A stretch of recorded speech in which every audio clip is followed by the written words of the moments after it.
Última pergunta. Essa é uma pergunta que é muito recorrente, né? As pessoas sempre questionam isso aqui em algum nível. Assim. Ele até faz uma analogia, antes da pergunta, que é o seguinte: a gente, por exemplo, no contexto da igreja, a gente tem igrejas que você poderia dizer assim, que estão mais próximas do que seria o evangelho, ou que encontram mais consonância com a verdade do evangelho do que outras. Né? Algumas igrejas a gente olha e você fala assim, nossa, mas também longe da verdade cristã. Outras estão assim, não, acho que o evangelho é alguma coisa próxima disso mesmo que essa igreja vive. É difícil a gente fazer um juízo definitivo, mas você tem uma percepção geral.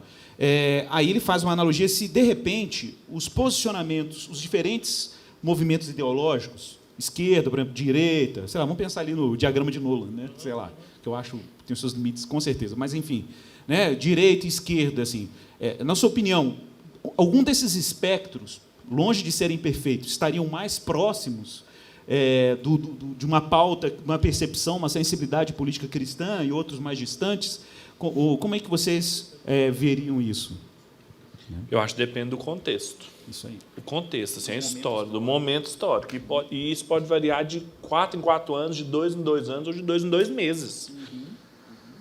Tem determinadas pautas assim, que são cristãs durante um tempo, depois elas não são mais. Assim, ou que um cristão pode se engajar nelas, assim, comprá-las, como coerente com a sua fé, e depois não são mais. É aquilo que ele falou da mudança lá nos Estados Unidos, e isso acontece. Assim, a gente tem parâmetros assim, que são atemporais, eles se aplicam à temporalidade, mas são atemporais, e o que vai variando é a história. E pode ser que, em determinado momento, um ou outro, a gente pode falar isso ou não.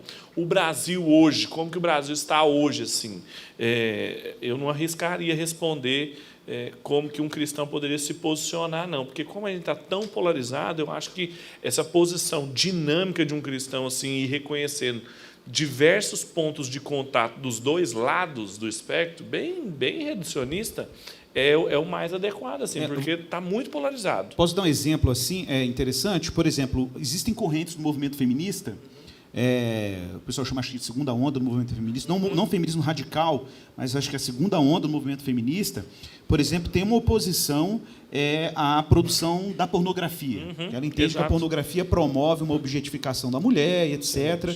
E aí existe uma oposição. A gente pode ter uma série de objeções em relação ao pacote feminista, né? Mas enquanto cristão, nesse ponto, né, pode acontecer uma cobeligerância, né, uma parceria em termos de demanda sobre essa questão aí feminista. Exatamente. Né? Então não dá para então o Igor é feminista porque ele lutou com as feministas contra a pornografia. Não necessariamente. O que as pessoas fazem é que, por exemplo, pegam um artigo de uma feminista old school, dessa segunda onda, tipo a Camila Paglia.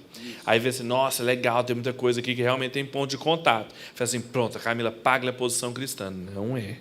Ela não é crente.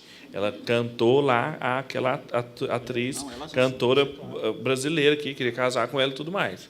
Então, assim, não é crente.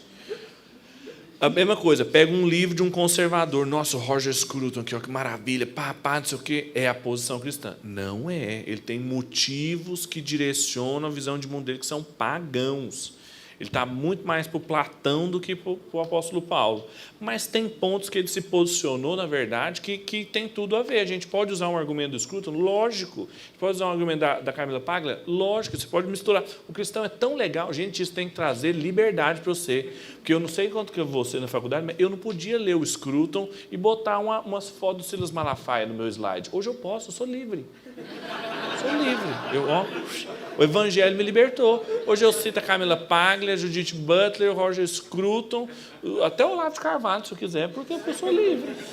Porque o Evangelho me libertou. Eu não tenho compromissos com essas correntes. Tem devoções. Exatamente. Né? Quem tem devoção, o Scruton tem devoção com ele mesmo, assim, se ele se leva a sério. A Camila Paglia, eu não tenho. Então, isso faz com que um cristão possa concordar com determinada plataforma política mais conservadora, com uma plataforma política mais progressista em determinado ponto. Inclusive, Pedro, isso é uma coisa que muita gente não percebe. Mas o cristianismo nos dá um ponto de vantagem em relação ao cenário, às tensões políticas, que é uma liberdade. A gente tem uma liberdade, né? Uma liberdade de não ter que se agarrar a nada. A gente tem um posicionamento, o cristianismo te mostra ali, não, esse ponto aqui é interessante, esse ponto aqui não é. Né? Então, é uma liberdade política. Né? O fato da gente ser cidadão da Civitas Dei, né, nos dá uma liberdade em termos até de sensibilidades, militância e por aí vai. Né?